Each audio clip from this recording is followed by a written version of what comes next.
All right, I'm going to go ahead and show you how to run a unidimensional reliability analysis in SPSS. So when we hear people say, oh, that test wasn't reliable, or oh, that test was unreliable, or oh, that test was very reliable, what we're actually referring to is just one statistic, and that is the reliability coefficient. So we're going to take a look at how to analyze the reliability of a test in SPSS. Keep in mind this is only one kind of reliability. There are actually many other kinds of reliability, and the unidimensional reliability is just the reliability that is the most commonly referenced. So I'm going to take a look at my data file, and you'll notice that I'm using my example K-12 data file to run this reliability analysis. I'm going to Analyze, I'm going to go to Scale, and I'm going to go to Reliability Analysis. Now, I want to know about the reliability of my 6 rating rubric measures.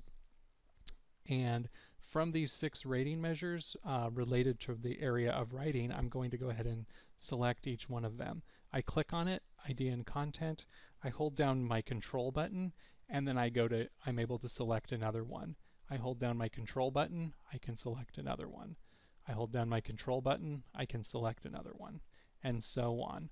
And so I'm just going to select the variables that I want to measure reliability with, and I'm going to move them over to the items area. All right, now they're in the items area. I'm going to click on statistics and just take a look.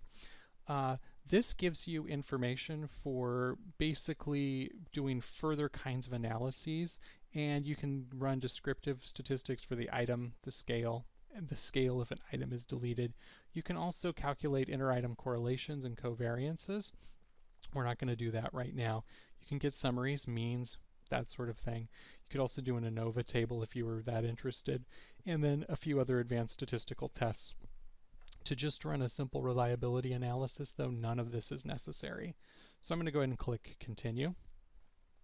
And you'll notice the model that I have for the reliability is set to alpha. There's other kinds of reliability analysis here, but we just want to know about the unidimensional reliability of these 6 ratings. So this question would be something like, are these 6 ratings reliable across the scale? Is there reliability in this scaling method?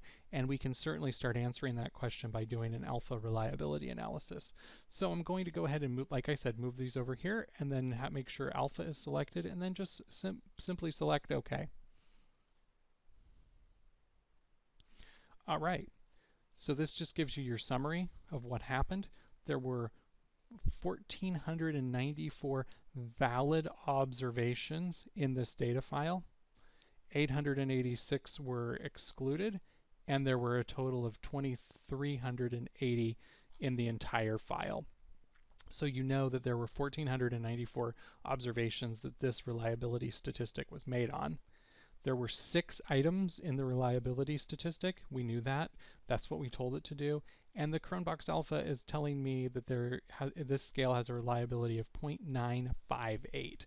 That's a very high reliability, and this means that the reliability, the unidimensional reliability of this scale is strong. So again, to look at my reliability analysis, all I do is select the Analyze menu, the Scale menu, and then the Reliability Analysis, Alpha, make sure my items are selected, and then OK.